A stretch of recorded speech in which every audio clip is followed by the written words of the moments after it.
تو جھکا جب غیر کے آگے تن تیرا نہ من، بتائیں کہاں گیا یا کا نعبد و یا کا نستعین۔ غور کرو اللہ کے بندو، دیکھو اللہ کی بات سچی ہے۔ وما یؤمن اکثرهم باللہ الا وهم مشرکون، اکثریت اللہ کے اوپر ایمان اس طرح رکھتی ہے کہ ساتھ ساتھ شرک بھی کرتے ہیں۔ یہ عمران خان صاحب ہیں جو وہاں مزار کے سامنے سجدہ ریز ہو گئے، تو یہ خالص شرک ہے اللہ کے ساتھ۔ اس کے علاوہ بھی کئی ویڈیو ان کے میں نے دیکھے ہیں، بازو کے اوپر امام زامن یا وہ جو لیا علی مدد کا پٹا وہ باندھ رہے ہیں اور یہ آگے سے بندوا رہے ہیں۔ پھر جنتی دروازہ جنہوں نے یہاں دنیا میں بنایا ہوا اس کے اندر سے بھی گزرتے دیکھا، پھر مزار کے اوپر چادریں پھول چڑھاتے ہوئے وہاں اپنی اہلیہ سمیت وہ سب کچھ کرتے دیکھا۔ پھر سب سے بڑی بات، جمہوریت بذات خود ایک مشرکانہ فلسفہ ہے، ایک پورا نظام ہے جس میں طاقت کا سرچشمہ عوام ہے، اللہ نہیں۔ تو اس طریقے سے اللہ کو فراڈ کرنا، یہ باقی دنیاوی لحاظ سے ٹھیک ہے، ملک کے خیر خواہ ہیں، قوم کے خیر خواہ ہیں، ایک مقبول لیڈر ہیں، ہیرو ہیں، جو مرضی ہیں، یاد رکھیے، لیکن اللہ کی بارگاہ سے راندے ہیں، کیونکہ اللہ کے اوپر ایمان لانا بہت ضروری ہے۔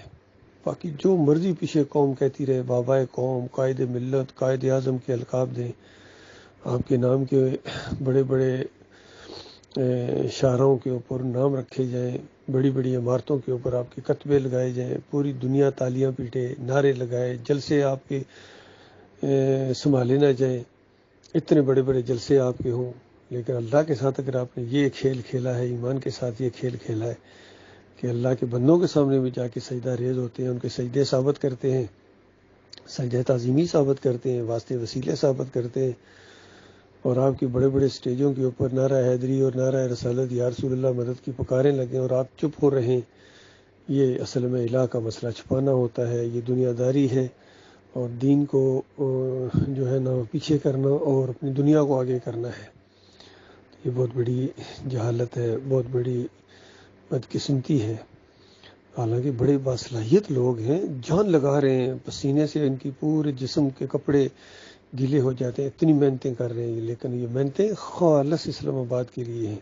یہ حق اور باطل کی جنگ نہیں ہے، یہ باطل آپس میں ٹکرا رہے ہیں، اقتدار کی جنگ ہے۔ خالص جو مرے ہیں، سوال ہی پیدا نہیں ہوتا کہ وہ جنت کی خوشبو تک پہنچ سکیں، کیونکہ وہ شرک کے راستے پر مرے ہیں، اور اس سے پہلے جو مرے ہیں وہ بھی ہر ایک اپنے اپنے راستے پر مرتا ہے، کوئی بریلویت کے راستے پر، کوئی دیوبندیت کے راستے پر، کوئی اہل حدیثیت کے راستے پر، کوئی پیپل پارٹی کے راستے پر، کوئی پی ٹی آئی کے راستے پر، ہر ایک اپنے اپنے راستے۔ لیکن مجاہد کون ہے، حق کے ساتھ کون کھڑا ہے، اور حق کے راستے میں کون مرا ہے، فی سبیل اللہ موت جس کی آئے گی وہ اللہ کے راستے کا ہے، جس کا ایمان بالکل کھرا ہوگا، کسی فرقے کے ساتھ اس کا کوئی تعلق نہیں ہوگا، جمہوریت کا شرک سمجھتا ہوگا، تعویذ کرنے کا شرک سمجھتا ہے۔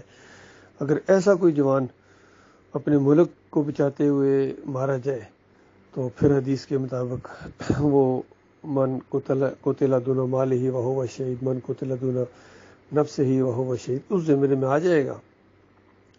لیکن ایمان بالکل صحیح ہو، یہ نہیں کہ آپ کا ایمان اگر دیوبندیوں والا، بریلویوں والا، اہل حدیثوں والا ہو، شیعوں والا ہو، اور آپ پاک فوج میں ہیں یا پولیس میں ڈیوٹی دیتے ہوئے مارے گئے ہیں، آپ بیت اللہ کی حفاظت کی ڈیوٹی دیتے ہوئے مارے جائیں تب بھی آپ جنت نہیں جا سکتے ہیں، اگر عقیدے کے اندر خرابی ہے۔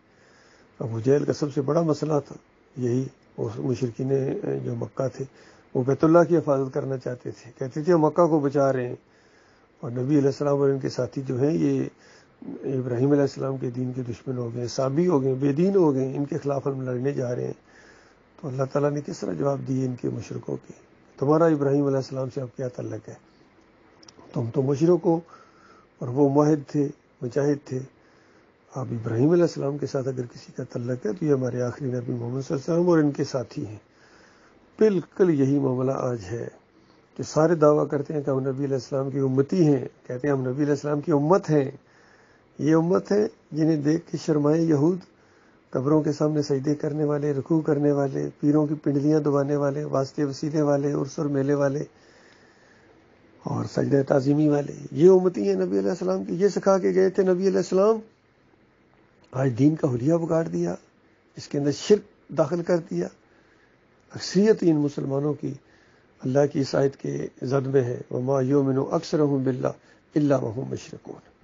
اکثریت اللہ کے اوپر ایمان اس طرح لاتی ہے، ساتھ ساتھ شرک کرتی ہے۔ کہیں مالک فرماتا کل سیروا فی الارض فانظروا کیف کان عاقبۃ الذین من قبل کان اکثرهم مشرکین، کہ زمین کے اوپر چلو دیکھو، یہ غور کرو کہ پچھلی قوموں کو کیوں تباہ اور برباد اللہ نے کیا ہے۔ فرمایا کان اکثرهم مشرکین، جب ان کی اکثریت شرک کرنا شروع ہو جاتی تھی، مشرک بن جاتی تھی۔ آج مسلمانوں کی عظیم اکثریت شرک کے اندر ڈوب گئی، اس وجہ سے اللہ کے عذاب آ رہے ہیں ان کے اوپر۔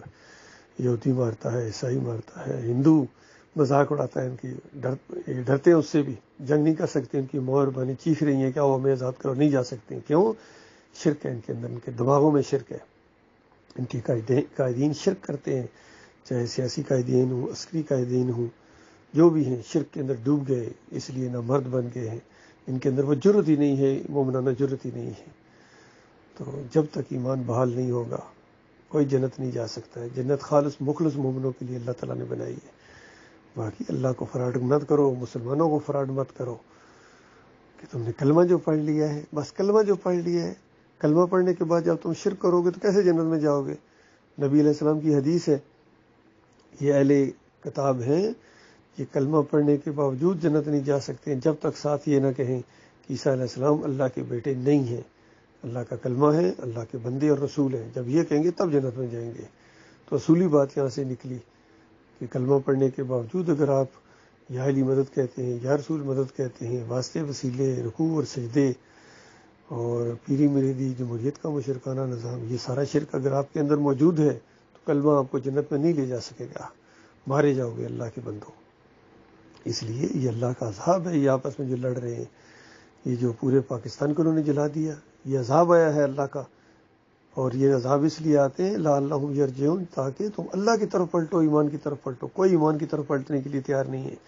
یقین کیجئے اپنے لیڈر کے جس طرح نعرے لگاتی ہیں، خواتین باہر نکلی ہوئی چار دیواری اور اپنے پردے اپنے گھروں میں چھوڑ کے آئی ہیں، اللہ کی نافرمان یہ خواتین، اور یہ اس طرح نعرے لگا رہی ہیں کہ ہمارا لیڈر، ہمارا لیڈر، ہمارا لیڈر۔ کبھی ہمارا اللہ کہا ہے؟ اور شرک اور کفر کرنے کے بعد کہتے ہیں ہم اللہ سے دعائیں مانگتے ہیں، اللہ تمہاری دعائیں منہ کے اوپر مارے گا تمہارے اوپر۔ شرک کر کے اللہ سے دعائیں مانگتے ہو، کفرانہ مشرکانہ یہ عقائد، اور جمہوریت کا نظام تم قائم کرو گے، اللہ کا مقابلہ کرو گے اور اللہ تمہاری دعائیں قبول کرے گا۔ اتنی سادہ سی بات تمہاری سمجھ میں نہیں آتی ہے؟ جب تک توبہ نہ کرو، جب تک ان فرقوں سے نہ نکلو، مسلکوں سے نہ نکلو، جب تک اس جمہوریت کا بت نہ توڑو، یہ سب بت پرستی ہے، مزار پرستی، گنبد پرستی، عرس اور میلے، یہ بت پرستی ہے، سب اس کے اندر ڈوب گئے، اللہ ماشاء اللہ۔